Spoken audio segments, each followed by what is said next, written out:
right at the top for the worship visit. Okay.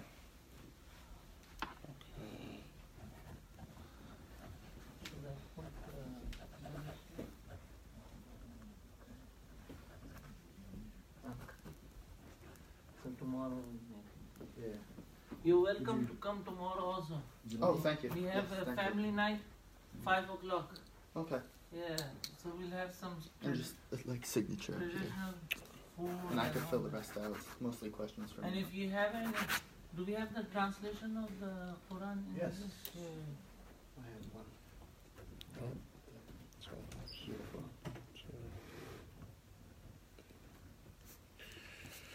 Thank you. Okay, no Thank problem. you very much. No problem. Okay.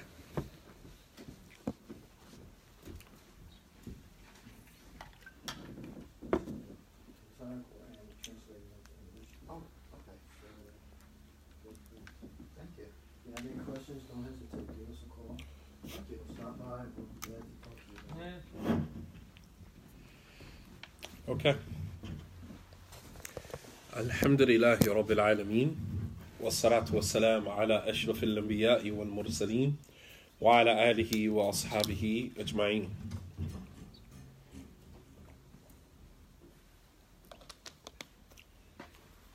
So, our lecture tonight, inshallah ta'ala, will be 5 responsibilities upon every parent. 5 responsibilities on every parent. Going to take a shift. Before, in the past couple of lectures, we talked about suicide. We talked about the concept of, leadership development, what boys need living in this climate of sexual and gender confusion. And I was actually going to continue that tonight, but there's some further research that I need to do before I conclude that. So, inshallah, we're going to segue into something else just as equally important, and that is 5 responsibilities upon every parent. And obviously, there are more responsibilities on a parent. I just want to kind of concentrate or highlight 5 of the most important, the 5 most important responsibilities of the parent. And the reason why I segued into this discussion is because when we talk about Muslim children not praying, Muslim children having identity crisis, when we talk about Muslim children committing suicide, when we talk about Muslim children who have left Islam or deviating away from Islam, all of those are symptoms. All of those are pretty much symptoms of the real problem. All right. And so as we address each of those issues, we are basically providing symptomatic solutions. And we're not really getting to the root causes of a lot of the challenges that many of our children are experiencing. And by far, one of the biggest challenges that Muslim children and other children, for that matter, experience is living in the home with 2 parents who don't understand how to parent. That, by far, is the biggest of any of our children's challenges. Living in the home, being raised by parents, Muslim parents, who do not understand their role and their responsibility as parents. And please don't ever believe that just because a person has children that they actually understand what they're doing. Most of us do not.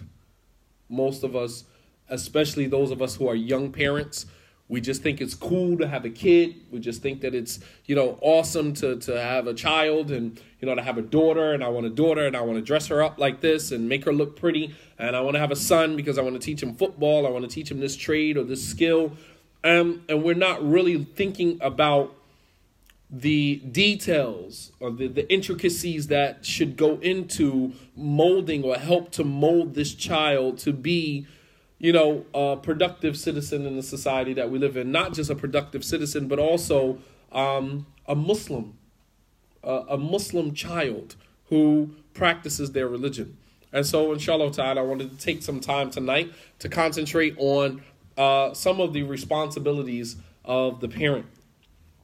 I'm going to begin with a quote by Ibn Qayyim rahimahullah ta'ala. Ibn Qayyim al-Jawziyah very famous scholar of Islam, in his very famous book, Ighathat al-Lahfan, he said, لا تكرهوا أولادكم على آثاركم فإنهم مخلوقون لزمان غير زمانكم. Very profound. It sounds very simple, but it's very profound. He said, لا تكرهوا أولادكم. Do not force your children. Do not force your children على آثاركم, to follow in your footsteps. Do not force your children to follow in your footsteps. فَإِنَّهُمْ مَخْلُوقُونَ لِزَمَانٍ غَيْرَ زَمَانِكُمْ, because they have been created for a time or an era that is different than the time and era in which you live. What do you understand from that? That means that our children, although created in the time that we are alive, they will reach their peak of adulthood usually at a time that will be 30, 40 years from the time that they were born. They were not created for that particular time. So do not force your children to follow your customs and traditions of that particular time, because they were not created for that time. They were created for a time other than the time in which they were born. Children, male children, female children, they usually peak around 25, 30, 35 years old. All right, that means from the time that they are born to the time that they reach the peak of their maturity, 25 to 35, that's 25 to 35 years from the time that they were born. So if a child is born to you and you are preparing that child to live in the time that you are living right now, you are doing the child a disservice, because the child wasn't created for that particular time. All right, you follow me? That every child, for example, every child that's born right now, today, 2018, any child that's born in this year will not reach the age of maturity or not peak until about 25 to 30 years from now. All right, which would be almost 30 years from now will be pretty much 2050. You understand? 2050. That's 30 years from now. Every child that is born today, this very year, 2018, we're two years away from 2020.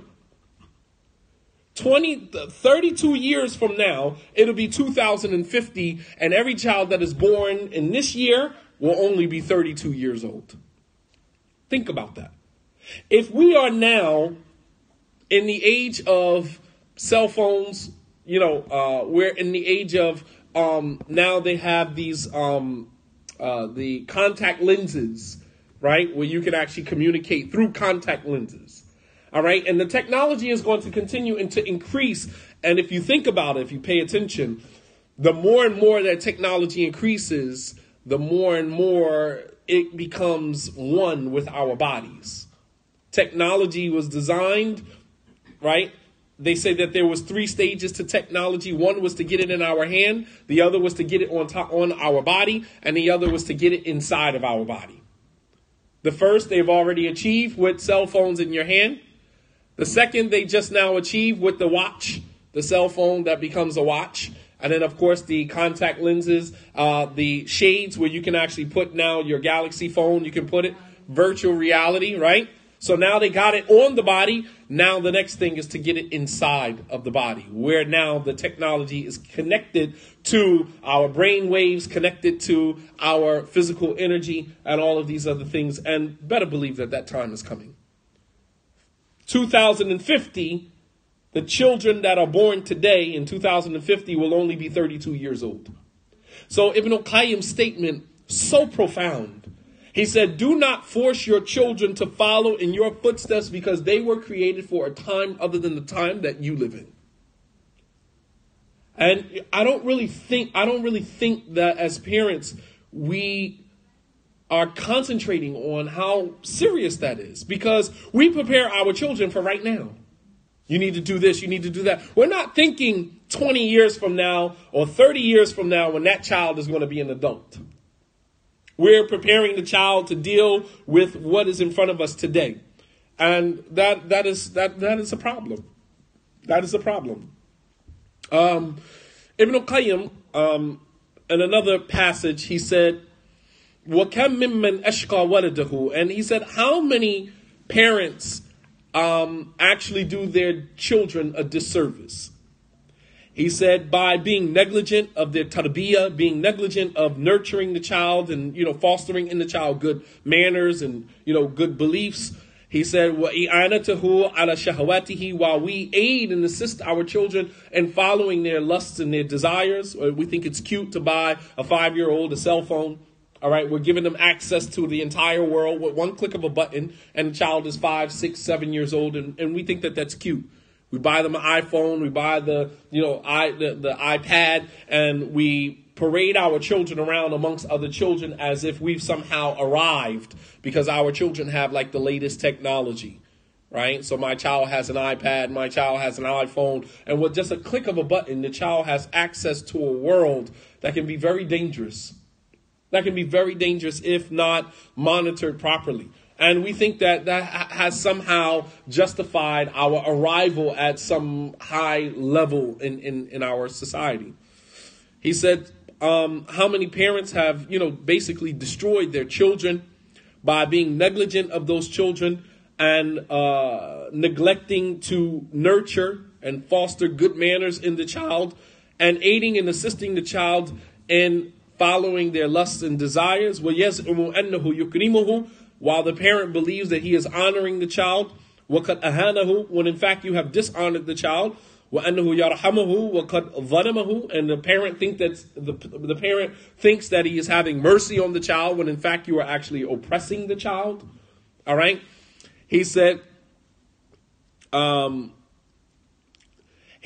when you look, إِذَا اعْتَبَرْتَ فَسَادْ فِي الْأَوْلَادِ رَأَيْتَ عَامَتَهُ مِنْ قِبِلِ آبَاءِ. He said that when you see most of the corruption in most children, you will find that most of the corruption that we find in a child is as a result of his parents.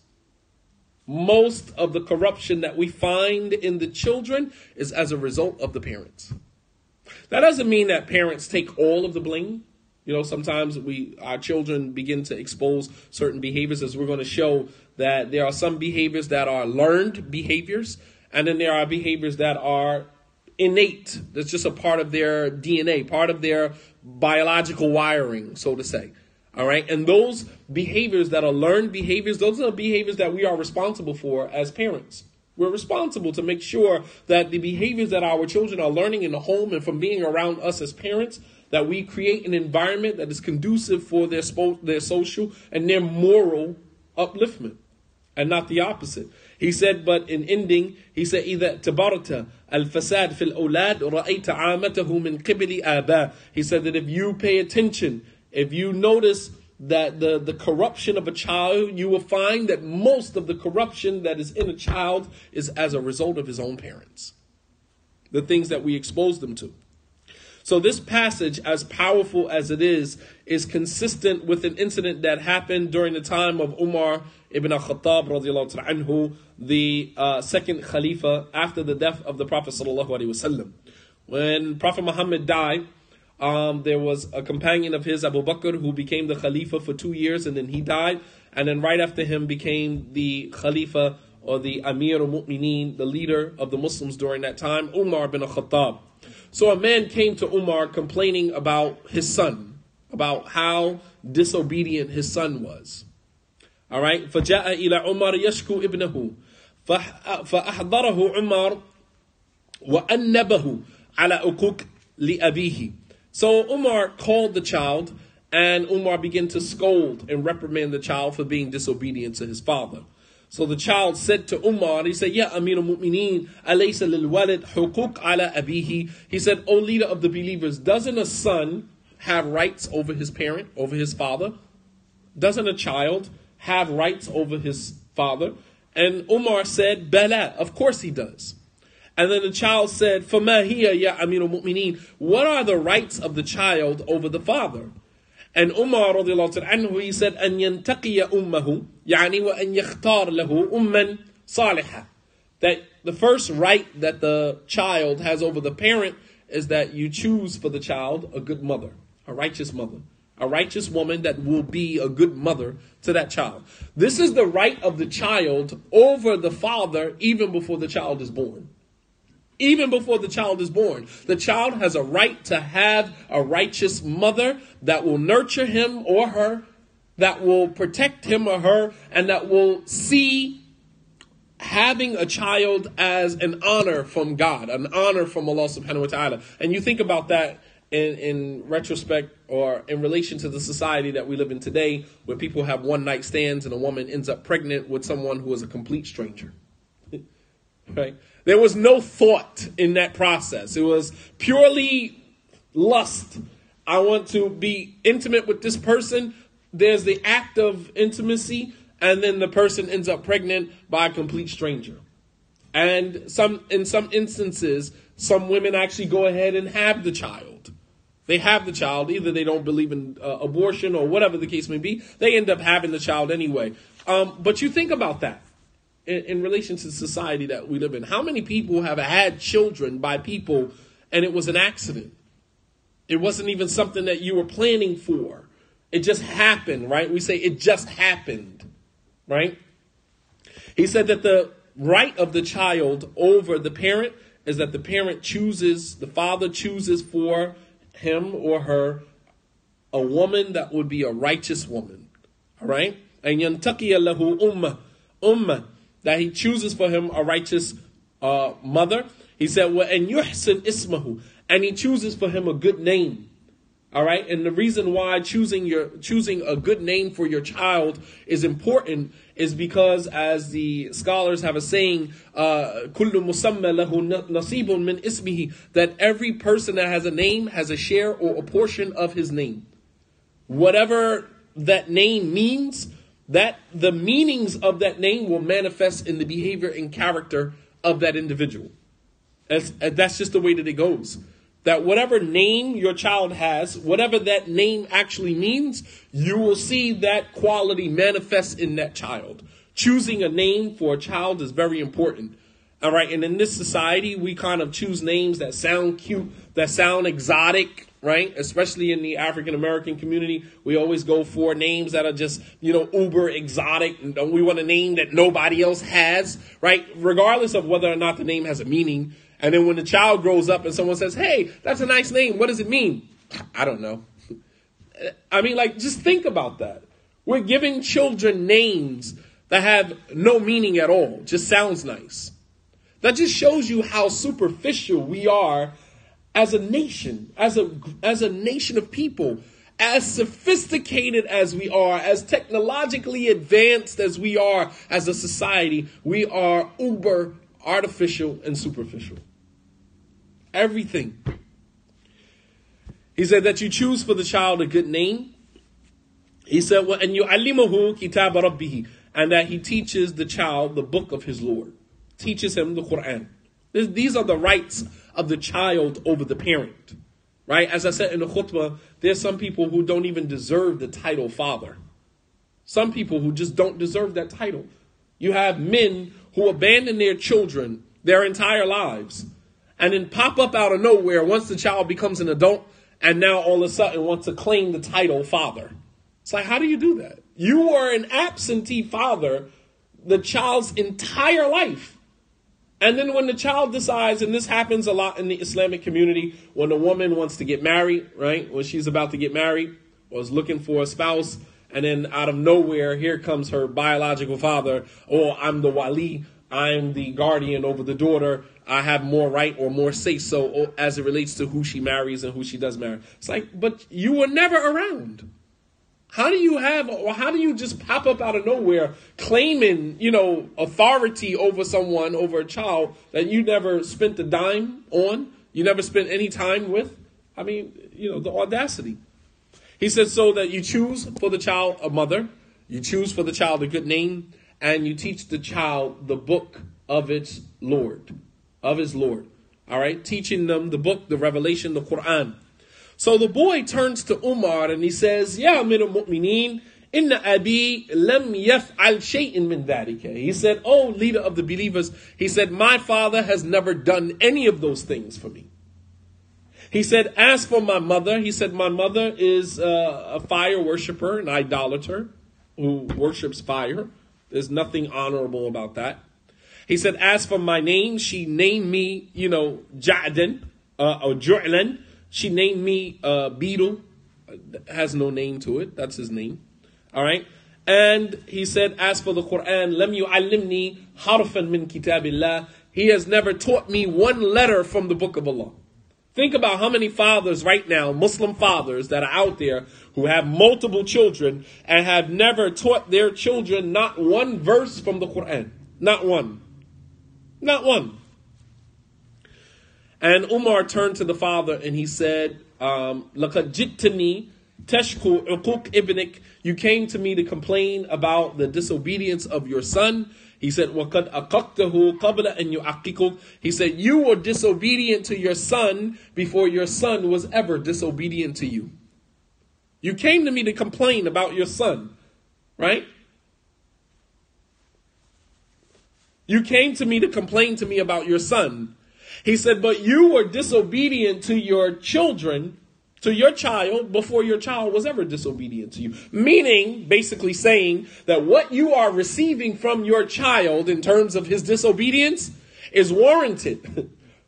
Everything that you are receiving from your child is as a result of what you did or what you failed to do. You follow me? Going back to the statement of Ibn al-Qayyim where he said, إِذَا اعْتَبَرْتَ فَسَادَ فِي الْأَوْلَادِ. If you pay attention to the corruption of most children, you will find that most of the children are corrupted by their own parents. Most of the children are corrupted by their own parents. So what you are receiving from your parents, that's not to say that a parent who does everything right does not somehow end up with a child that is going to challenge them. Some of our children are challenges for us.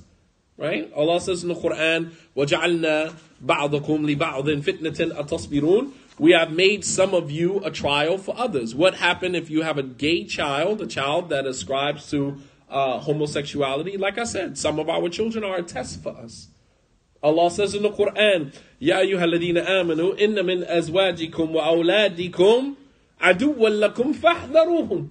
That all you who believe indeed from amongst your wives and your children are enemies to you. Meaning they are going to challenge you on your journey to becoming closer to God, to being more obedient to God. You're going to find sometimes your spouse as well as some of your children that are going to be a challenge for you. Absolutely. No one is guaranteed, like complete utopia with their wives and their children. We are a test for one another. Some of us, our spouses, our wives, our husbands, we are a test for one another. You test the person's patience. You test the person's love. You test the person's, desire to be with you. You put that to test. Absolutely. And some of our children are going to be tests for us. Some of our children are tests for us physically. Some children are born with ailments. Physical ailments, mental ailments, and the parent has to deal with that. You can't just throw your children away. These are your children. You have to deal with it. That's what God tested you. That is what he put on your plate. And so sometimes our children are a test from us. Are a test for us. Our spouses are a test for us. Are enemies to us in that they challenge us in our desire to be closer to Allah subhanahu wa ta'ala. So, it could happen to anyone. That can happen to anyone. But I'm talking about those parents who intentionally neglect their children, neglect the most important aspects of tarbiyah, of Islamic nurturing and upbringing. All right. And then want to complain about how disobedient their children are, want to, talk about how their children left Islam. Right. I mean, you put them on a path to leave Islam. I'm always amazed when I hear, parents talking about, may Allah guide my son back to Islam. May Allah guide my daughter because she's not doing the right thing. And it's just like, but you introduced them to everything that they know. Everything that caused them to leave Islam, you introduced them to. So with that being said, we can see that there are certain responsibilities that parents, have. Being parents, and we're going to talk about 5 of them tonight, inshallah ta'ala. All right. We cannot fault our children for leaving Islam or being negligent about certain aspects of Islam when we didn't do anything to counter that neglect that they are experiencing currently. We can't blame them. We should actually blame ourselves. We should actually blame ourselves when we see our children have left Islam, when we see our children struggling with aspects of Islam, struggling in life. We have children that are not even thriving in life because of what their parents have done to them, keeping them in a bubble, right? As I talked before about children, committing suicide and the lack of resilience, that a lot of children, they have no resilience, right? And this is a lot of times as a result of the parent. Why isn't the child able to bounce back from normal, life trials? Why aren't these the same trials that we experienced as children when we grew up?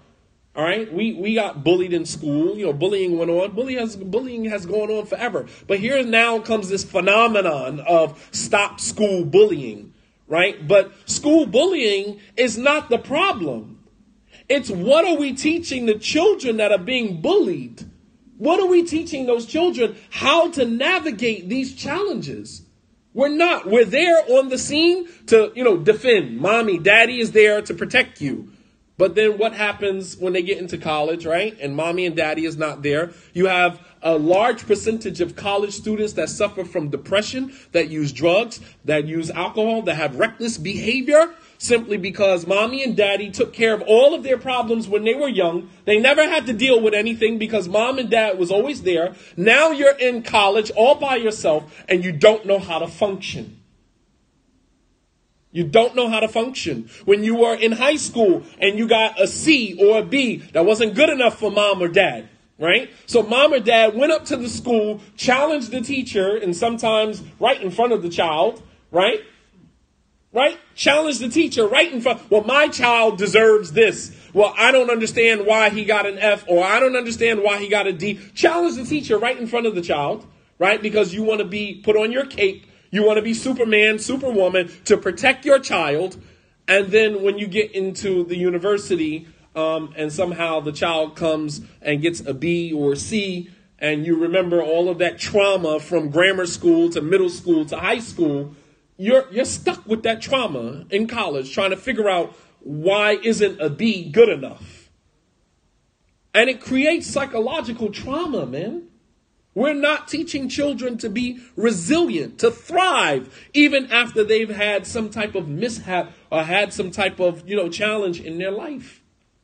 These are life challenges. We end school bullying, but don't you know that there's another level of bullying even once you reach adulthood? There's spousal bullying, right? People get married, go into relationships with one another, and are abused. Right? Sometimes you're in a friendship with someone and they're treating you like you're in a relationship with them and they're abusing you. Why you didn't call me back? It's like, you weren't a priority. I had other things that I had to do. Well, when I text you, I expect you to text me back. It's like, so you're abusing me. That's an abusive relationship. And we're not even like in a boyfriend-girlfriend relationship. We're in a friendship. You understand? And you're putting pressure on me. Why didn't I text you back? Because I didn't feel like it. I didn't have time. Should I have to explain myself? If I didn't text you back, I expect that you know me well enough that if I didn't text you back, then that means that I'm busy. Or that means that something came up. I forgot. I'm human. I expect you, knowing me, to give me that benefit of the doubt. But we end up in abusive relationships. It's another form of bullying. There's cyberbullying, where you post something on your Facebook page and then someone happens to pass by your page and leaves a nasty comment. That's a form of bullying. Because you're superimposing on me your views that I didn't ask for. It's unsolicited advice. That's bullying. That's a form of bullying. So, subhanAllah, when you say, okay, let's end school bullying, bullying does not stop in school. So once we tackle in bullying, in school, what happens when you get on your job and your boss is bullying you? But because we had to be there as parents, Johnny on the spot, making sure that we tackle all of our children's problems, They're not able to thrive, and they're not able to be resilient in situations that normal people bounce back from. It's normal. I was a victim of bullying. I bully people. It happens. Children have to understand boundaries. And part of the reason why bullying exists is because they don't understand boundaries. They don't understand personal space, personal boundaries. You cannot say that. That's offensive. They don't understand that. So what are we going to constantly keep putting rules, more rules, more rules? It's just like what we do in society when an incident happened and we say we need more police presence. More police presence is not the solution to the crime problem that we have in our neighborhoods. Pretty soon we're going to be an occupied society. You ride up and down. Wallah al-Azim, I was in Philadelphia last week. From the top of Market Street all the way down to Center City, it was literally a cop on every single corner. Every single corner there is a police car.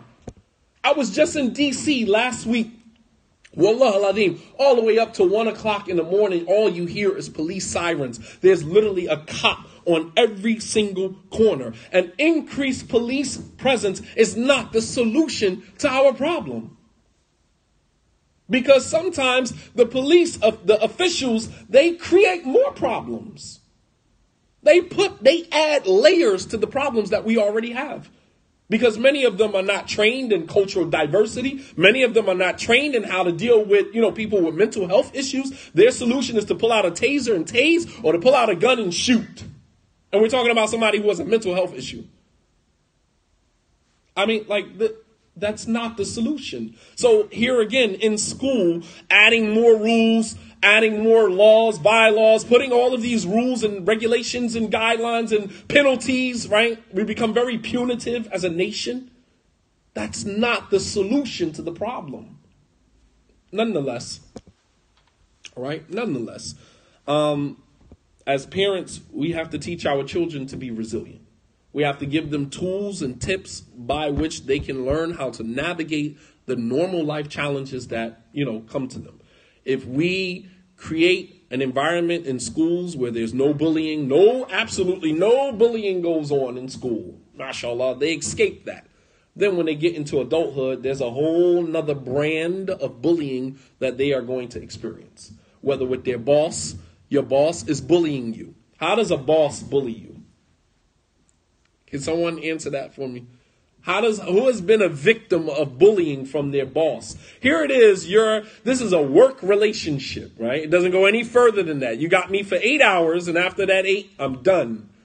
But you'll find that your boss, and this is more prevalent amongst teachers. Make no mistake about it. Teachers are the hardest working people in America. Shout out to all the teachers that are out there, man. Shout out to all the teachers that are out there. Teaching is a 24-hour job. Teachers get emails at 1 o'clock in the morning. I mean, you get bullied by coworkers. Absolutely. You come in and your coworker, especially as Muslims, right?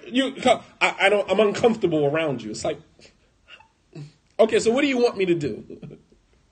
You want me to just shave my beard? You want the woman to take off her hijab to make you comfortable, right? To make you comfortable. I mean, we live in a society of bullies.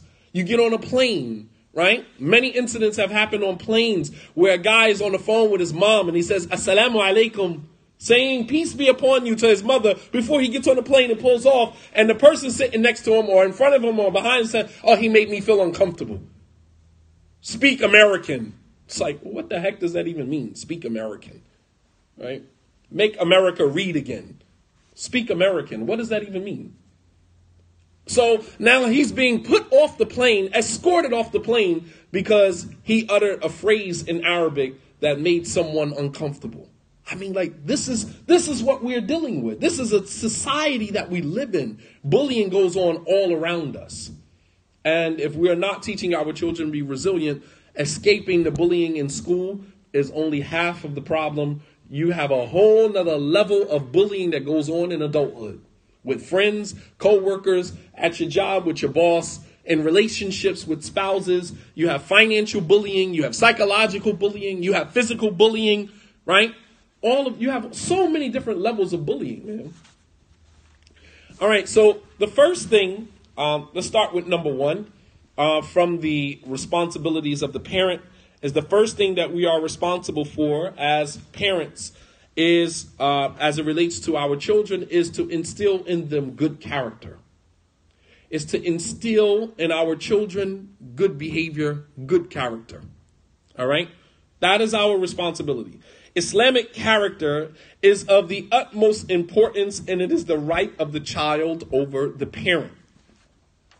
I said to my 7th grade class last week, a couple of days ago, I said it's a shame that some of the children, when we come to a passage in the book and I say to read the passage in Arabic, many of the children who are also Arabs don't even know how to read the Quran in Arabic. I said, this is a problem. I said, because you guys are in the 7th grade. You have a total of 5 more years of school. You have 8th grade, and then you have 9th, 10th, 11th, 12th. All right. So you have a total of 5 years left in school, which as you move on into the high school years, you don't really have a lot of time to sit down and learn Arabic. All right. So that means that many of you guys are going to graduate from school, from high school, go into college, and you still will not learn how to read the Quran in Arabic. And then many of you are going to go on to get married and have children, and you are not going to be able to teach your children how to read the Quran. And this is how we lose touch with the Quran. Because this generation places no emphasis on reading the Quran in Arabic, let alone understanding it. So then they grow up, they get married, and then they produce another generation of children who have zero connection to the Quran because their parents didn't even have a connection to the Quran. So one of the children turns to me and she says, well, that's what you guys are here for, meaning teachers. I said, so your job is to have the child, to give birth to the child, and then send the child to Islamic school, and it's our job to teach your children, right? I said, that's the problem. Because that's where we are with many Muslim parents right now. Many Muslim parents believe that it is not their responsibility to teach their children, but in fact, it is the Islamic studies teacher responsibility to teach their children Islam. That's what I get paid for. I don't get paid to teach your children Islam. I get paid to give your children information about Islam. If they learn, they learn. If they don't, they don't. I am not your teacher. That's the first thing that I say when school starts. At the beginning of the school year, the first thing I said is, I am not your teacher. They said, well, why are you here? What? I'm here to give you information. You are your teacher. If you sit in a class for 43 minutes and decide you don't want to learn anything, that's your fault, not mine. You understand? I am not your teacher. You are. You see how that works? You put the onus, you put the responsibility on them, not on me. Because they're children who simply come to school not to learn anything. They're just there by default that they can't stay home. They're not there to learn anything, period. And then we put it on the teacher and we say, oh, it's your fault. You're not teaching my child. Your child does not want to be taught. We have this. Every child in the class has the same 43 minutes. Why do I have a straight A student and a straight F student? Because the straight A student made effort. The straight F student decided not to make any effort and to wallow in his failure. That's not the teacher's fault. That's the child's fault. And it's the parent's fault, because if you see your child failing and you don't intervene, then you have no one to blame but yourself. Right? You see your child failing and you don't intervene. We send a notice home and say your child is in danger of failing. And then you pop up at the school the very next day and you say, well, what my child have to do to bring up the grades? It's like, we're in the middle of the trimester. What are you talking about? Have you not been looking at your child's agenda? Have you not asked your child where his homework or where her homework is? Nothing. Nonetheless, it is the responsibility of the parent to teach the child adab, to teach their child good manners. All right? That's the responsibility of the parent, not the responsibility of the Islamic studies teacher or any other teacher in the school. Although we're there to work with the children, to teach them whatever, to impart on them whatever we can. But initially, the responsibility of teaching a child good character is the responsibility of the parent. Albeit there are some qualities that our children will possess that are innate, that are inherently a part of their biological wiring. And then there are those that we can have influence on as their parents. The Prophet ﷺ, he said to one of his companions, he said to one of his companions, Ashaj Abdul Qais, he said, Inna fika khaslataini yuhibbuhumullah al-hilmu wa anat. He said, Ashaj, you have two qualities. You possess two qualities that Allah loves, that God loves. Al-hilmu, forbearance. You have a level of tolerance with you. Wa anat, and deliberance. You're very deliberate when you make decisions, right? Very decisive, right? You're decisive and you're tolerant. And Ashaj, he said to the Prophet ﷺ, Aqadimun ya Rasulullah am hadith. He said, are these two qualities, qadim, meaning are they part of my biological wiring, or is it something that I learned in Islam? And the Prophet ﷺ said, Bel huma qadim. He said, no, they are old, meaning these are qualities that you had with you before you became Muslim. And Shaykh al-Taymiyyah, rahimahullah ta'ala, he said that this hadith points to the fact that behaviors are two types. There are learned behaviors that a child learns as they go along from their environment, their immediate environment, the home, and the environment at large beyond the walls of their home, from school, from peers, all right? These are learned behaviors that they pick up along the way. And then there are behaviors that are innate. That's part of their biological wiring. That's just who they are. Some children come out and that's just who the child is. Biologically, that's just how they're wired. You didn't do anything. The father didn't do anything. That's just who they are. All right, so which of these two qualities concerns us as parents? Both of them. One, we don't really have much control over, although we can kind of put boundaries. We can guide the child along, although we understand that this about the child is not going to change. All right, you have some children who everything is a joke. That's just who they are. You're not going to change that. They crack jokes all day long and they take nothing serious. Everything is a joke. Everything is funny, right? That's just who they are. We got at least two people like that, sometimes three, in each and every classroom. There's nothing that's going to change that. That's who that child is. That child is going to have some life experiences later on down the road that perhaps they will learn how to balance, being funny and taking everything as a joke. But for the most part, that's just who the child is. You have some children who are uber serious. Everything is, taken to heart. They're affected by every word. And so you have to be very careful how you talk to them. That's just who they are. You can't tell the child, get over it, get out of your feelings, stop being so serious all the time. That's just who they are. That's who the child is. And you have to learn how to meet the child where the child is and help them to, navigate with that particular quality. That's just who they are. All right. You have some children who lie. That's just who they are. They just lie for whatever reason. Sometimes children lie because they believe that that's the way that they can escape, reprimand or escape punishment. They crumble under any reprimand or any, critique. So they lie to, protect their ego. They lie to protect themselves from being hurt. That's just who they are. And then there are those behaviors that are learned behaviors, things that children pick up on because of the environment, things that are said out of the mouth of the parents. You know what I mean? Things that are said, by, the not so immediate family, uncles, grandmothers, they pick up things from different environments. We have a head start in dealing with giving our children good character in that we can make dua for the children even before they're born. We can ask Allah subhanahu wa ta'ala to bless us with children that would be, good children. That we have to our advantage. But we don't, I don't know if we're necessarily, culture plays the most part in that. As far as the learned behavior, culture, helps to mold that. But So when we talk about a child who comes to school and is, has racist, inclinations, right? That's not how the child was wired. The child didn't come out the womb of his mother or her mother a racist. That is behavior that they learn in the home.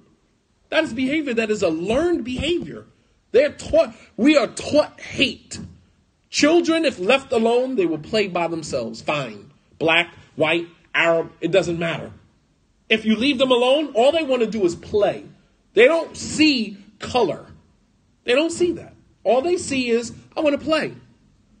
We are the ones as parents who come in and we introduce to them, oh, this person is this color, this person is that color, this person is this culture, this person is that culture. We introduce that to the children. So now we have, right here in Washington Township, there's a sister whose son was confronted by another kid who's wearing a Confederate flag on his, on his T-shirt in school and bumps the Muslim child, right? That is a learned behavior. That's not how the child is biologically wired. The child didn't come out the womb like that. The child learned that. And going back to the statement of Ibn Qayyim, if you look at most of the corruption in most children, most of the corruption in the children is as a result of their parents. Most of the corruption in the children is as a result of the parents. So we do have dua or supplication to our advantage as it relates to instilling within our children good character. So let's take a look at the Quran. Let's take a look at the Quran and see some examples of some of the prophets and them supplicating to God before the child is even born to give them righteous children. And then let's look at how those children came out. All right. The first one, before that, Sheikh Salih Fawzan, he said, أن صلاح الذرية كان محل الاهتمام الأنبياء عليهم الصلاة والسلام فهذا خليل الله إبراهيم عليه السلام فإنه كان يدعو أن يرزقه ولدا صالحا. Sheikh Salih Fawzan, he said that the righteousness of children, the child's righteousness, was something that was very important to the prophets. When you look at the stories of the prophets and messengers in the Quran, you will find that most of them supplicated for righteous children even before they had children. Showing you that this was something that was mahal al-ihtimam, this was something that was extremely important to them. Whereas today, good character is something that's it's neither here nor there. We don't really care about. Not really important. Dad, it's not really that important. But when you look at the stories of the prophets and messengers in the Quran, you'll find that supplicating for righteous children was something that just about every single one of them did. He said, when you look at Khalilullah, you look at the companion of Allah, Ibrahim alayhi salam, he supplicated to Allah for Allah to bless him with a waladul salih, a righteous child. Allah says in the Quran that Ibrahim said, Rabbi habali min as-salihin. Oh my Lord, give me a righteous child. A righteous child. That means that this is the parent being forward thinking. Right? Forward thinking parent, meaning supplicating. Qibla, this way. Forward thinking, right, as parents to supplicate to Allah to bestow on our children good character. All right?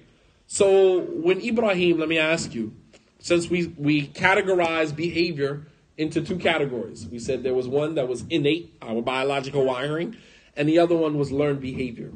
When Ibrahim and every other prophet supplicated for righteous children, which behavior would that fall into? Which category would that fall into? Wired. There you go. Because the biological wiring of the child is in God's hands, not in ours. We are responsible for the learned behavior. So when a prophet supplicated to Allah to give them a righteous child, they were asking for divine intervention in areas where we have no entry into as human beings. You understand? Powerful, man. Powerful, subhanAllah.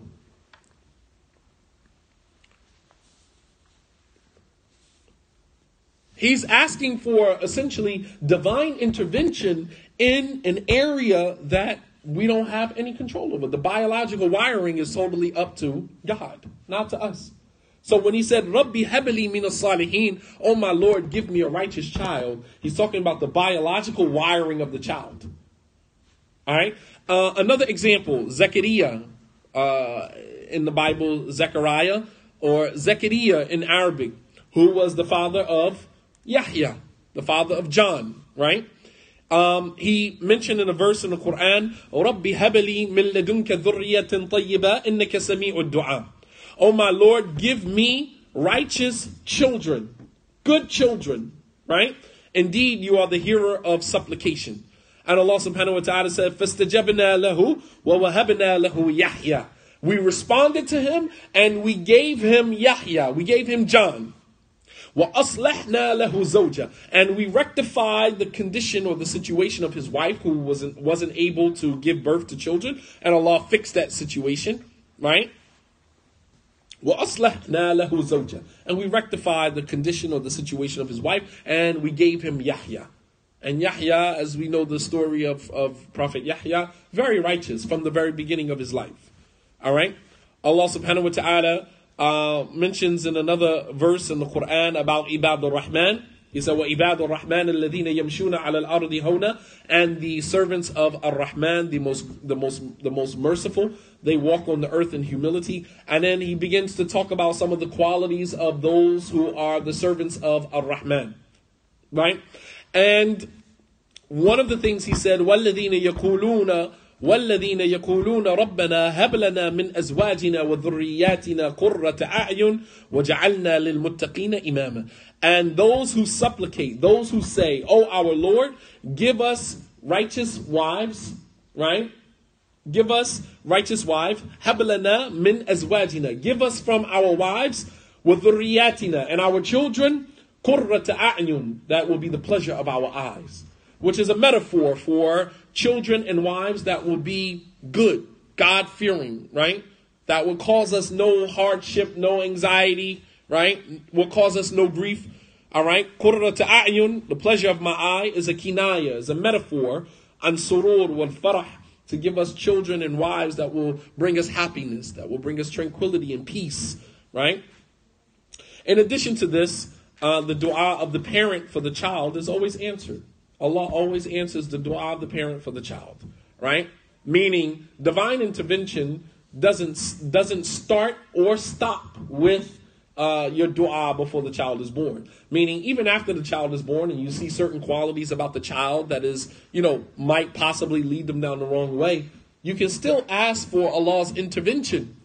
You can still ask for Allah's intervention.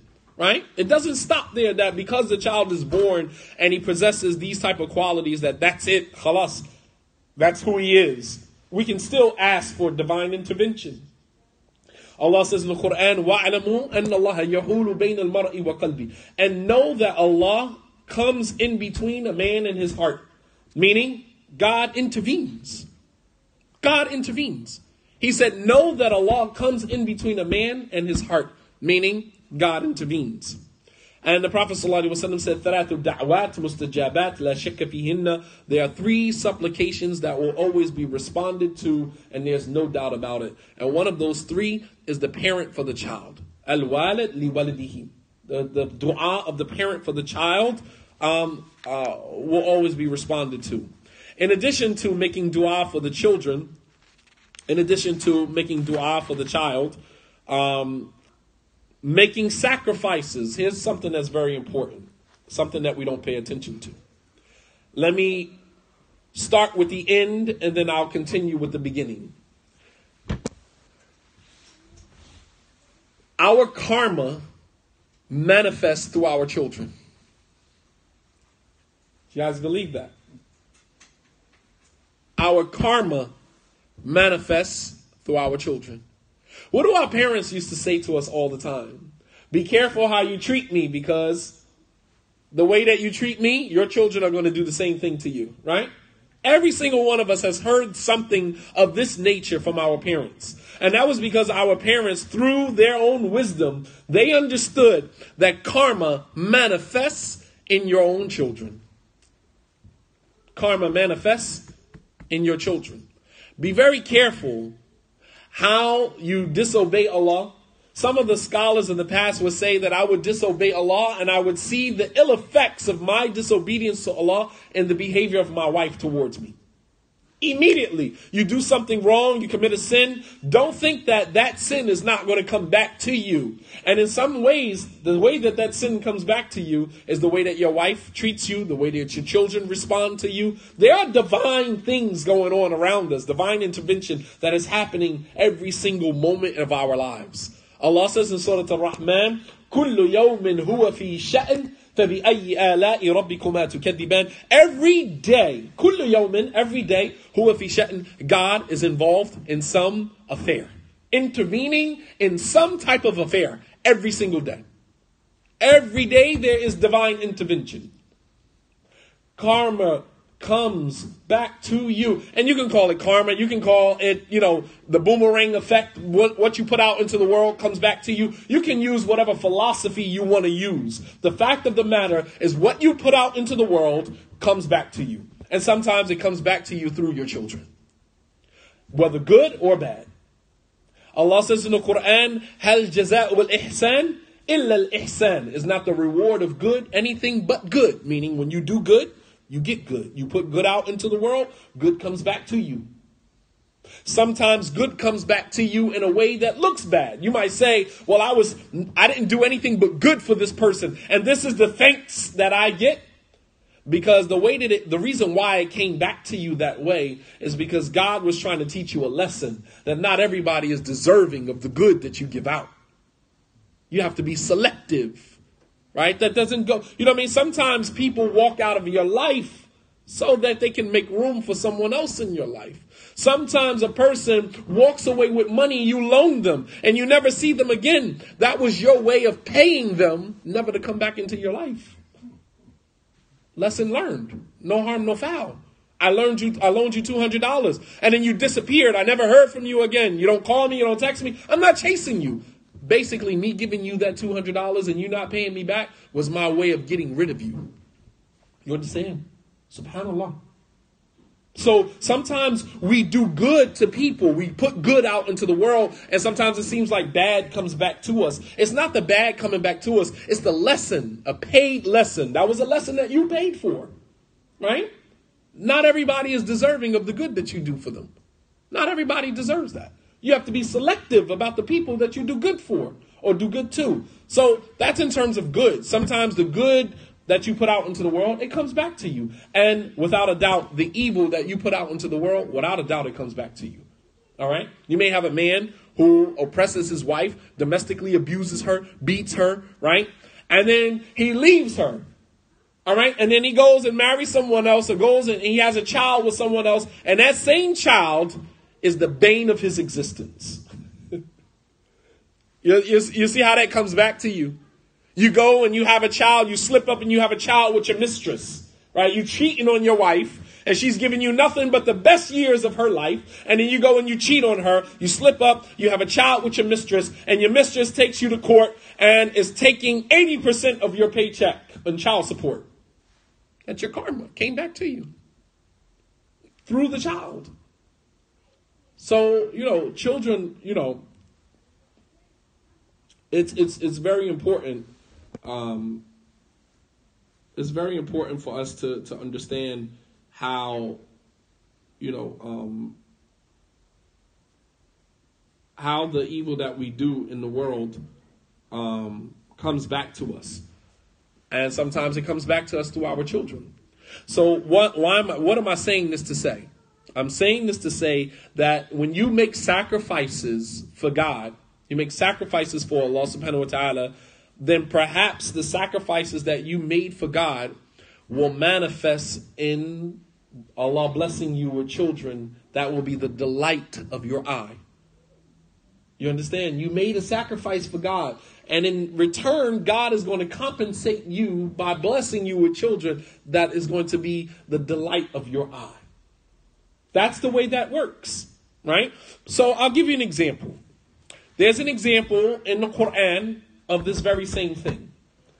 If you go back to the story of Abraham, story of Prophet Ibrahim, alayhi salam, right? And I'm going to only conclude with this because it's just too much. There's no way that I'll be able to finish this tonight. We just finished one, and we've already gone for an hour.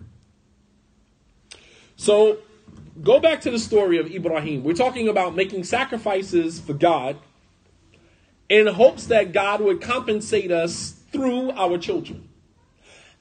Similarly, when we disobey God, sometimes he punishes us through our children. Absolutely. That's the way that it works. Children is a vulnerability, which is why Allah warns us, be aware of your children and your wives. They can be a test for you. Inna min amwalikum wa awladikum fitna. That indeed from your wealth and your children is a trial, is a test for you. It's not that it's the child's fault. The child didn't do anything. But the child comes out of the womb of the mother as a trial for you, as a test for you. The child didn't do anything. The child is who the child is. But Allah subhanahu wa ta'ala intervened and made that child a trial for you as a result of something that you did in the world that was evil. And this is your payback. If you look at Prophet Ibrahim alayhi salam when he talked to his father about their idolatry, go back to Surah Maryam. And Allah subhanahu wa ta'ala said, وَذْكُرْ فِي الْكِتَابِ Ibrahim, and mentioned in the revelation of Ibrahim, Prophet Abraham, إِنَّهُ كَانَ صِدِّيقًا نَبِيًّا, indeed he was truthful and he was a prophet. إِذْ قَالَ لِأَبِيهِ, when he said to his father, oh my father, why do you worship that which cannot hear, nor see, nor benefit you with anything? Worshipping idols. They were idolaters, right? He said, oh my father, indeed knowledge has come to me that hasn't come to you before. So follow me and I'll direct you, I'll guide you to the right path. Oh my father, don't worship shaitan, don't worship the devil, for indeed shaitan is disobedient to his creator. And his father retorted, said, Ibrahim, are you turning away from the idol worship of our forefathers? These were people who were followers of tradition, right? Followers of tradition, culture, despite how idiotic it was, despite how nonsensical it was, right? He said, are you turning away from the idol worship of our fathers? If you don't stop, if you don't desist, I'm going to stone you to death and I'm going to boycott you. And what did Ibrahim say? Ibrahim said that I'll avoid, ruffling your feathers, and I'll go seek God's forgiveness for you. And then Allah subhanahu wa ta'ala says, فَلَمَّا اعْتَزَلَهُمْ وَمَا يَعْبُدُونَ مِن دُونِ اللَّهِ وَهَبْنَا لَهُ إِسْحَاقَ وَيَعْقُوبَ وَكُلًّا جَعَلْنَا نَبِيًّا وَوَهَبْنَا لَهُم مِّن رَحْمَتِنَا وَجَعَلْنَا لَهُمْ لِسَانَ صِدْقٍ عَلِيًّا. Profound, man. The Quran is so beautiful. Allah said, and when Ibrahim stayed away from his father and his people and what they worshipped besides Allah, which was that was hard, difficult. These were people of culture, people of family. To boycott your father and to stay away from your family and your relatives and your culture. I mean, that took a lot. That's a sacrifice, right? That's a sacrifice that he made. Allah said, and when Ibrahim stayed away from his father and his people and what they worship besides Allah, وَهَبْنَا لَهُ إِسْحَاقَ, we gave him Ishaq.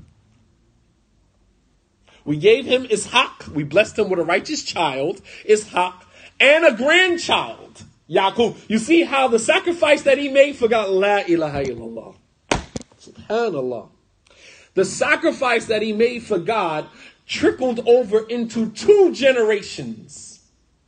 We gave him Ishaq, Isaac, and we gave him Yaqub, Jacob, who was the father, who was the grandson of Ibrahim. That was his grandson. That was Ishaq's son. So the sacrifice that Ibrahim made for Allah, it trickled over, the blessing of that trickled over into 2 generations of his progeny. Can you imagine you doing something so profound for God? A sacrifice, a personal sacrifice that you made on your own for God. And he compensates you through 2 generations, your children and your grandchildren. SubhanAllah. Profound. Prophet Muhammad sallallahu alaihi wasallam, he said, "Man taraka shay'in lillah, awadahu lahu khayrun min." Whoever leaves something for the sake of God, then God will replace it with what is better. Leave something, sacrifice something for the sake of Allah, and Allah will replace it with what is better. SubhanAllah. Profound, man.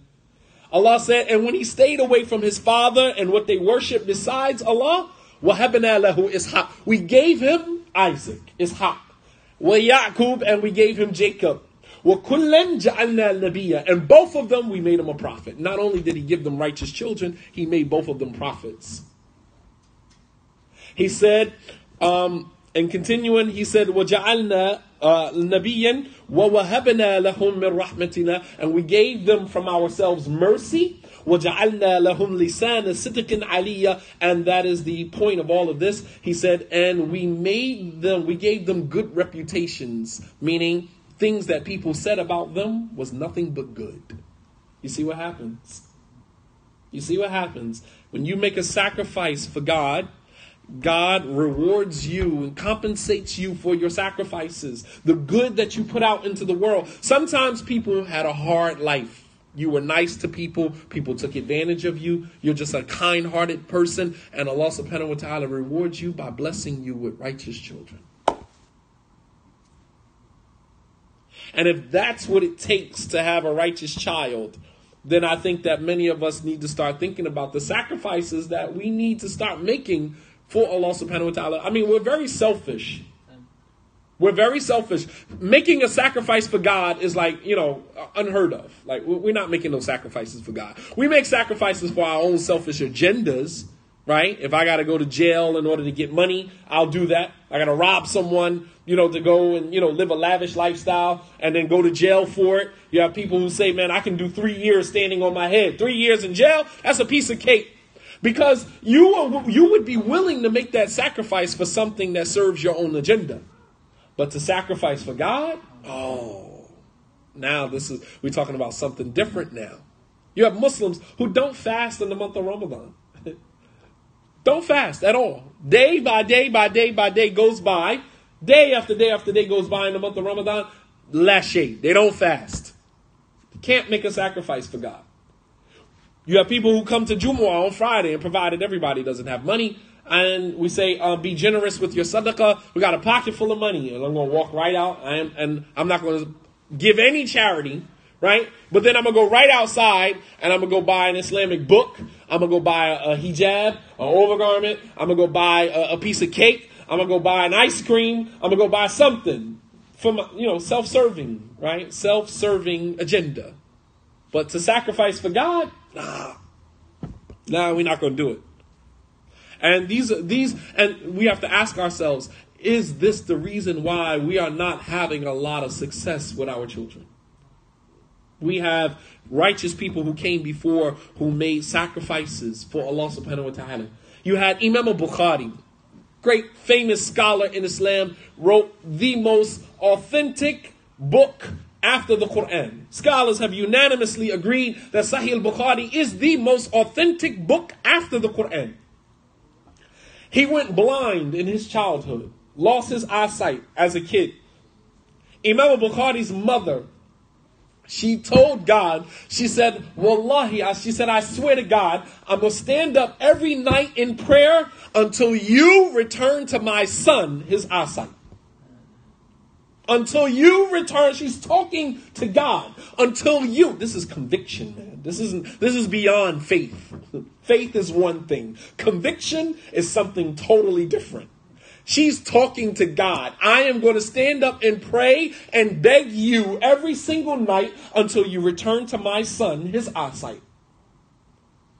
And lo and behold, after some time passed, she gets up and her son, Imam al-Bukhari, could see. Allah returned to him his eyesight. This is what I'm talking about. Sacrifices.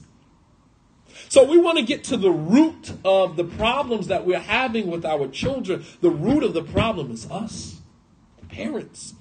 If you look at most of the children and the corruption of most of the children, you will find that most of the corruption of the children is as a result of their parents.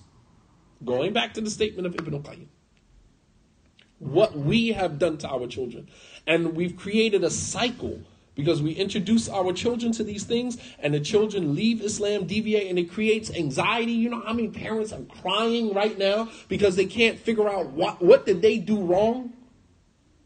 Maybe it wasn't the fact that you did anything wrong. Maybe you didn't do anything right. Maybe you did nothing wrong. But maybe you didn't do anything right either. We find this place of complacency. I'm just Muslim. I pray 5 times a day. I don't do anything wrong to anybody. But you're still not making any sacrifices for God. Any real sacrifices for Allah subhanahu wa ta'ala, through which Allah will compensate you. Allah compensated Ibrahim 2 generations of his children. We gave him Ishaq and Yaqub, and we made both of them prophets as a result of what Ibrahim did by abandoning his father and what they worship. You know how difficult that is? You know how difficult it is for somebody to be raised one way and to come to the realization that this is not right and to leave it all and deal with, all of the scrutiny. We get bits and pieces of stories in the Quran. We don't get the full picture, but we can draw our own conclusions from what's the end result of that. Ibrahim leaves his father, leaves his family, and goes off and, worships one God while his family remains idol worshippers. You don't think that he caught scrutiny from that? You don't think that, there was some anger, some, frustration involved in that? All of that comes with the territory. But he tolerated all of that. All right, as the Prophet ﷺ said, no one leaves something for the sake of Allah except that Allah will replace it with what is better. So, one of Allah's names is Ash-Shakur. Allah is appreciative of any good that we do. Allah, any little good that you do. As human beings, we're ungrateful. So you can do 1,000,000 things for me, right? And the moment you do one thing wrong, all I see is what you did wrong. That's us as human beings, right? We're married to someone. This person cooks, cleans, has your children. But the moment they do something wrong, that's all you see. Oh, you didn't clean the bathroom. Oh, you didn't iron the clothes. Oh, you didn't clean the kitchen. Oh, it's like, but what about all the 100 other things that I did? It's like, that's us as human beings because we're ungrateful. That's our nature. God is appreciative. One of Allah's names is Ash-Shakur. And the little things that we do, Allah subhanahu wa ta'ala rewards us huge and a magnificent reward for such small deeds. So can you imagine the small sacrifices that we make for Allah subhanahu wa ta'ala and how that will add up and begin to, have an impact on our children. And we pray that we understand this point. We pray that, inshallah, we digest this point. And if you had to choose between a child who memorized the whole Quran and Hadith but had the worst character, or a child who didn't know much about Islam, but had good character and an affinity to prayer and, to fasting and charity, which would you choose? Definitely the child that doesn't know much about Islam, but their character is, superb, is exemplary. Versus someone that, mashallah, who knows the Quran, knows Hadith. And this is what we are faced with in Islam right now. You have parents who concentrate on the superficial. My child, mashallah, memorized 3 juz, memorized 4 ajza of the Quran, mashallah. But your child's behavior is horrible. Your child is full of him or herself. Arrogant beyond what you can imagine for a child to be. And yes, my child doesn't know much about Islam, but my child doesn't disrespect adults. My child does not talk back to adults. My child is very respectful. All right. My child may play a lot. They may not know a lot about Islam, but at the same token, my child understands the value of respecting adults, and my child is easily directable. When you tell my child, hey, you're doing this wrong, you need to stop, they stop. I'm just saying that, we have to learn how to choose. We have to learn how to choose. And you have a lot of parents, in ending, you have a lot of parents right now that are salty, that are very upset right now. A lot of parents who are, let's say, in their 50s, Muslim parents in their 50s, mid-50s right now, who their children were teenagers in the early 2000s. Late 90s, early 2000s, that group of children that were 15, 16 years old, around 2000. Those parents that are now 55, 60 years old. Many of those parents prided themselves on their children, mashallah, going to Islamic school, wearing hijab and memorizing Quran. And they looked down and frowned upon other Muslim children who weren't necessarily covering properly, who didn't know much of the Quran, who went to public school. And believe it or not, many of those children who weren't covering properly, didn't go to Islamic school, went to public school, a lot of them are practicing Muslims today. While the children of those who were, mashallah, good Muslim children are nowhere to be found. May Allah subhanahu wa ta'ala guide them. But real talk, I'm saying from my own personal experience with this, I've seen a whole generation of Muslim children disappear. And it may not have been because of what the children themselves have done. Obviously, the child is responsible for, for the choices that the child has made. But make no mistake about it, divine intervention, a punishment for the arrogance of those parents was to have those children led astray. Understand, what you put out into the world comes back to you. What you put out into the world comes back to you. Real talk, man. So, you pay attention to most of the corruption of the children, you will find that most of it is as a result of the parents.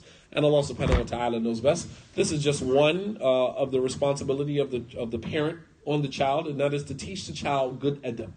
Now, you can teach your child good character, number one, through dua, even before the child is born. And even after the child is born, we can ask God for divine intervention to intervene. My child is struggling with this or that, stealing, lying, being a bully, or whatever the case may be. Ask God for his intervention, and perhaps Allah subhanahu wa ta'ala will intervene. But then there's sacrifices that we have to be willing to make in order for that to happen. We can't put a cap or a threshold on what sacrifices we will be willing to make if our children really mean that much to us. And sometimes the sacrifices that we need to make are staring us right in our faces.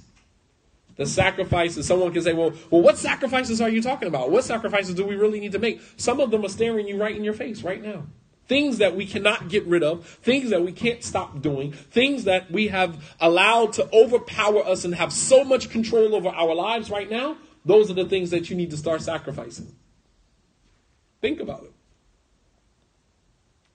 All right, so we'll stop here, inshallah ta'ala. Wa sallallahu ala nabiyyina Muhammad wa ala alihi wa sahbihi wa salama taslima kathira wa akhiru da'wana and alhamdulillahi rabbil alameen.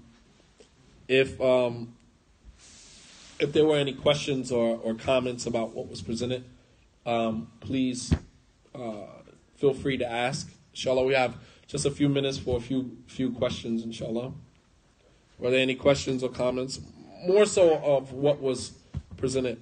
Do you have any questions about what was presented? None? No. Okay. So as parents, what do you think we can do to guide the kids in the right track?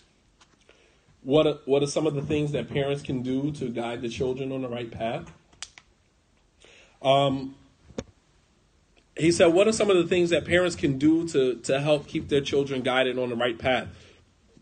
Well, as we go into this, the second responsibility of the parent over the child is to give the child a strong belief system. And I think that is very important in terms of how to direct the child, because you can't direct the child if they don't have a sound foundation. If the child is not receptive, if the child does not have a certain value system by which you can kind of work with, the foundation is good, there's no way that you can redirect the child. You have to completely rely on divine intervention. Ask Allah subhanahu wa ta'ala to guide the kid. But when the kid has a foundation, has a value system, has a set of beliefs through which they adhere to, or beliefs that they adhere to, that is a child that you can work with, because you understand that they are what they call faith-centered, meaning faith is at the center of your life. So I can easily tap into you because you have a value system, you have a foundation. As Allah says in the Quran, وَالْبَلَدُ الطَّيِّبُ يَخْرُجُ نَبَاتُهُ بِإِذْنِ رَبِّي وَالَّذِي خَبُثَ لَا يَخْرُجُ إِلَّا نَكِدًا. That the land that has fertile soil, it will produce its fruits and vegetation by the permission of its Lord. He said, but the land that is barren, it's not fertile, right? It's infertile. It's not going to produce anything except what is corrupt. All right, so it's the foundation of what are some universal fundamentals parents can do to be better parents besides reading my book. This is Brother Nadir Al-Mujahid, Outstanding Muslim Parents, Hayakallah. Shout out to you, brother, mashallah, excellent work. Some universal fundamentals. As I said, giving the child a strong foundation, a set of values, and children, when they're given like a set of values, a foundation, you can direct the child. How can you give them a foundation if they don't want to come to the masjid or they don't? That starts at home. That starts at home. Parents have to make sure that they give their children a solid foundation at home of do's and don'ts, guidelines, rules, regulations that they are going to, because with that, they can self-direct. They will be able, once they tap into that, once they realize they have, and this is what Muslim children are lacking. Muslim children don't realize that you have a value system. You have a faith system, right? If all you have to do is tap into that. And that will help you to navigate through a lot of the challenges that you are going to experience. You have to tap into that. And some of the parents don't take the time out to give the children that, or to actually let the children realize that they have it. Like, we don't do this, do's and don'ts, and stay away from's and things like that. We make that so unappealing to our children because that is the only thing that we focus on. We say, oh, this is haram, this is haram, this is halal, don't do this, stay away from this. We give you the million do's and don'ts. So as a Muslim child is growing up in a home with a Muslim parent who's constantly telling them the do's and don'ts, they overuse and abuse that value system to the point where the child wants to separate him or herself from the entire value system altogether. Because we abused it. We didn't use it in the right way. Not everything that a child does that is wrong, they need to be redirected by being told that it's haram. You understand? Not everything. And Muslim children are literally abused with halal and haram. That's haram, you can't do that. It's like, and then of course, we don't even explain why it's impermissible. We just say, you can't do that. That's haram, it's impermissible, don't do it. But why? We don't tell them why. And we abuse it so much so that when the children become adults, the last thing they want to hear is something is haram. Haram, get out my face with it. I don't want to hear all, miss me with all, I don't really want to hear all that. Because they have been beat down with halal and haram their entire lives. And usually, most of the time, a lot of the Muslim children don't even know why it's haram. You'll be amazed at some of the things that the children ask in school. Brother Shadid, why is this haram? It's like, why are your parents even talking to you about that? We have to learn how to just use regular language with children. They get it. When the young man came to the Prophet ﷺ and he asked permission to sleep with girls. He said, I can do everything that the religion says to do. Just give me permission to commit zina. The Prophet ﷺ, he never said to the young boy, astaghfirullah, that's haram. Why would you ask me something like that? He never even alluded to the fact that it was haram. How did he direct the young boy? He said, do you have a mother? The young boy said, yes. He said, would you want someone to sleep with your mother?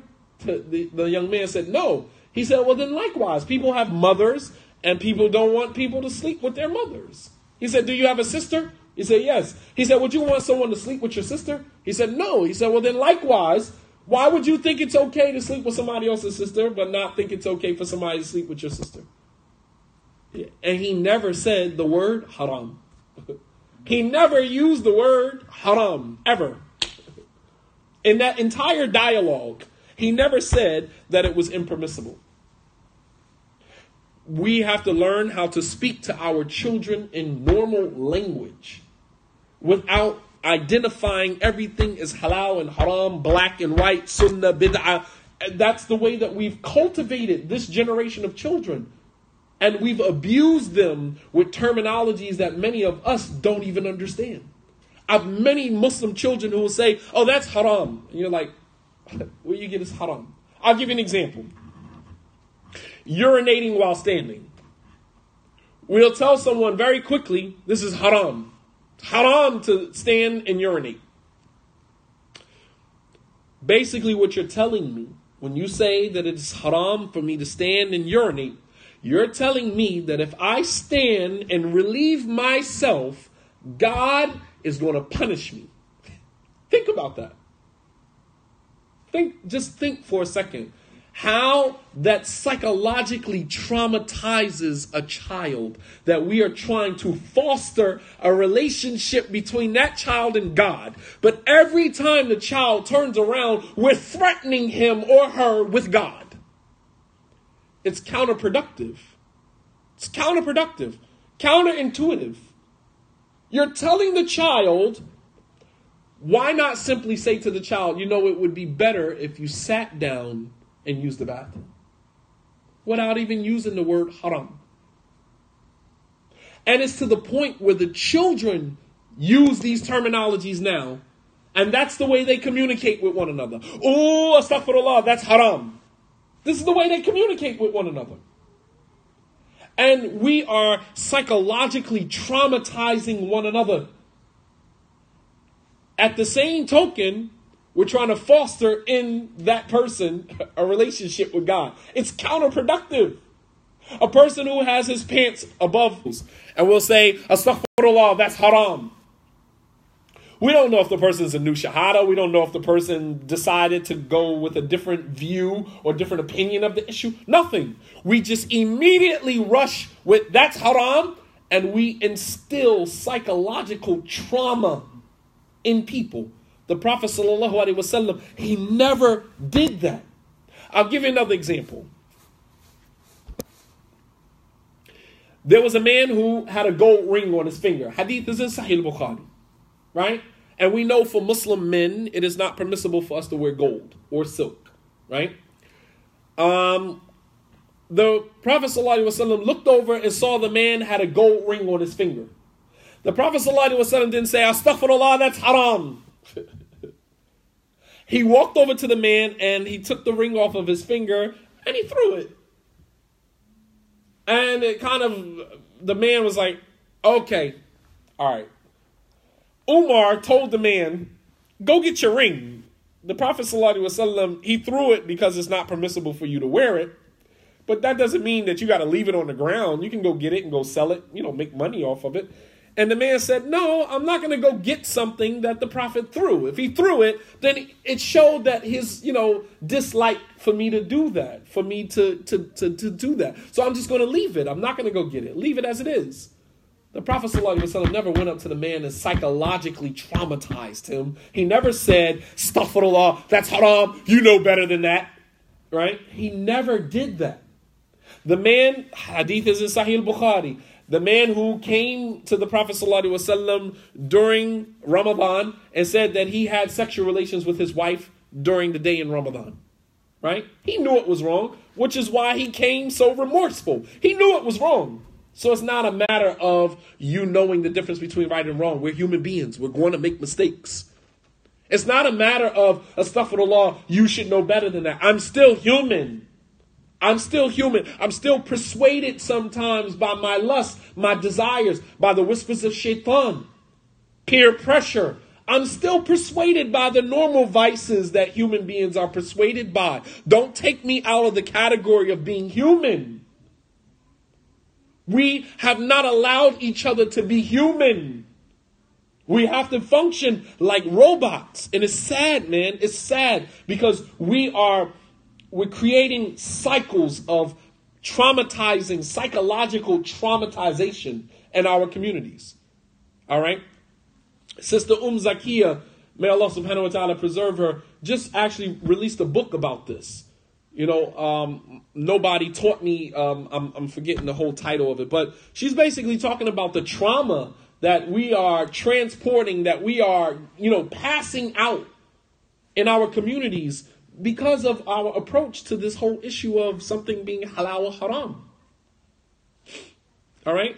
The Prophet ﷺ, when the man came and said that he slept with his wife, or he had sexual relations with his wife during the day in Ramadan, All right, in Ramadan, when we're fasting, we're not allowed to eat, drink, or have sexual relations with our spouse. All right, and if you do that, then you actually broke your fast. Right. So this particular individual, one of Prophet Muhammad's companions, he comes to him in Ramadan and says, "Halaktu, I destroyed myself." And the Prophet asked him, "Well, what is it that is that serious that you've destroyed yourself?" He said, "I had sexual relations with my wife during Ramadan." He never said, "Astaghfirullah, a'udhu billah, you should know better, that is haram." Right? That's psychologically traumatizing. You are trying to help this person foster a healthy relationship with God. And telling the person at every single stop that something is haram is not fostering healthy relationship between that person and God. It's counterproductive. The Prophet just simply tried to help him get out of the situation, realizing that he was traumatized. He knew what he did was wrong. He asked the man, he said, "Can you free a slave?" He said, "No." He said, "Can you fast 60 consecutive days?" He said, "No, I don't have the strength to do that." He said, "Can you feed 60 poor people?" The man said, I'm poor. I don't have anything." The Prophet told him, "Sit down, relax." A bucket of dates was brought to the Prophet. The Prophet said, "Here, take this bucket of dates and go give it away in charity." The man said, "There's no household in between the two mountains of Medina that is more poor than my household." The Prophet laughed and he said, "Well, take the dates and give them to your family." You understand? He never traumatized the man for that.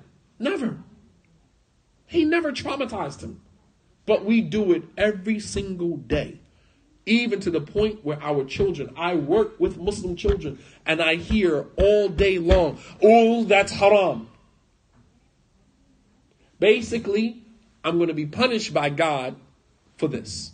This is the language that we've passed on to our children. Do you know that the term halal and haram, these are legislative rulings. These are terms that are like laws in Islam. They are used to define the Islamic ruling on something. And we have 7, 8, 9, 10-year-old children who throw the word haram around like it's nothing. Like it's nothing. And they're traumatizing one another. And so, I think that is an important point, man. We have to make sure that we change the language. We translate things like taqwa as fear of Allah. Our entire method of interacting with a religion as powerful as Islam is very punitive. It's like, everything is a punishment. Fear Allah. We translate taqwa as fear of Allah. And you're telling someone to fear God instead of love God. How about love God instead of fear Allah, right? You're instilling fear into someone. And in our environment, in our society, fear has a different connotation. Fear doesn't mean what it meant during that time when someone said, "Ittaqillah," fear Allah. It means stay away from the things that anger God. But when you say to someone, "Fear Allah," that's not the first thing that comes to their mind. Meaning to be afraid of God. This is it's counterproductive. So, our language, man, our culture, man, this stuff has to change if we're expecting to see change in our children. And I'm sorry that I couldn't get to everyone's question. I see people, giving a lot of questions up, and I couldn't get to everybody's question. But this is not the last time we'll have this discussion, inshallah. We'll continue the discussion in bi'idhnillah as we move forward. وصلى الله على نبينا محمد وعلى آله وصحبه وسلم تسليما كثيرا وآخر دعوانا أن الحمد لله رب العالمين والسلام عليكم ورحمة الله وبركاته. ويا.